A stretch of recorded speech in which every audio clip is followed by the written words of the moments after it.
নমস্কাৰ আপোনালোক সকলোকে প্ৰফুল্ল অসম ইউটিউব চেনেললৈ স্বাগতম জনাইছোঁ। যদি আপোনাৰ চেনেলটোলৈ প্ৰথমবাৰৰ বাবে আহিছে প্লিজ চেনেলটো ছাবস্ক্ৰাইব কৰি দিব, ভিডিঅ'টো এটা লাইক কৰি দিব আৰু লগৰ বন্ধু বান্ধৱক শ্বেয়াৰ কৰি দিব। এতিয়া আপোনালোকৰ বহুতে অপেক্ষা কৰি আছে যে অসম আৰক্ষীৰ ছেকেণ্ড কাট অফ লিষ্ট। আপোনালোকৰ অসম আৰক্ষীৰ ছেকেণ্ড কাট অফ লিষ্ট অহাৰ আপোনালোকৰ এটা সম্ভাৱনা আহি গৈছে। আপোনালোকৰ অসম আৰক্ষীৰ যিটো অফিচিয়েল ৱেবছাইট আছে তাত আপোনালোকৰ এখন ন'টিছ প্ৰকাশ হৈছে। আপোনালোকৰ ন'টিছখনত কি লিখা আছে আপোনালোকক এই ভিডিঅ'টো গোটেইখিনি জনাই দিম, গতিকে ভিডিঅ'টো শেষলৈকে চাই থাকিব। এতিয়া আপোনালোকৰ যিটো অসম আৰক্ষী অফিচিয়েল ৱেবছাইট আছে তাত আপোনালোকৰ এখন ন'টিছ আহিছে। ন'টিছখন আপোনালোকৰ আজি আহিছে। আপোনালোকৰ ন'টিছখন আপোনালোকৰ ওপৰত লিখা আছে office of the chairman state level police recruitment board Assam Rehabari Guwahati.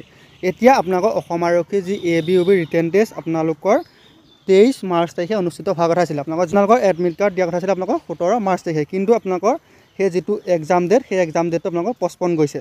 আপোনালোকৰ যিটো নতুন এক্সাম ডেট আহি গৈছে আপোনালোকৰ এপ্ৰিলৰ 6 তাৰিখ। গতিকে আপোনালোকৰ অসম আৰক্ষীৰ যিসকলে ছেকেণ্ড কাট অফ লিষ্টৰ বাবে অপেক্ষা কৰি আছিল সেইসকলৰ বাবে হয়তো ভাল খবৰ হ'ব পাৰে, কাৰণ আপোনালোকৰ অসম আৰক্ষীৰ যিটো ৰিটেন টেষ্টৰ ডেট সেই ডেটটো আপোনালোকৰ পিছুৱাই দিছে।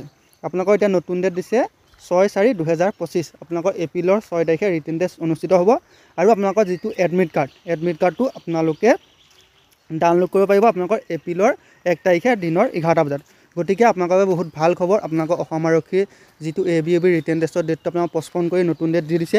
হয়তো আপোনালোকৰ ছেকেণ্ড কাট অফ লিষ্ট আহিব পাৰে, সেইবাবে আপোনালোকৰ অসম আৰক্ষীৰ যিটো ৰিটেন টেষ্টৰ ডেটটো আপোনালোকক পিছুৱাই দিছে, নাইবা আপোনালোকৰ যিটো ড্ৰাইভাৰ কনষ্টেবলৰ ৰিটেন টেষ্ট আপোনালোকৰ লগতে হ'ব পাৰে, সেইবাবে আপোনালোকৰ ডেটটো পিছুৱাই দিব পাৰে। গতিকে আপোনালোকৰ বাবে ভাল খবৰ।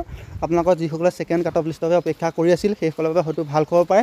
আপোনালোকৰ যিসকলৰ পইণ্টত কমি আছিলে নাম সেইসকলে ভালদৰে পঢ়া শুনা কৰি থাকক। ধন্যবাদ।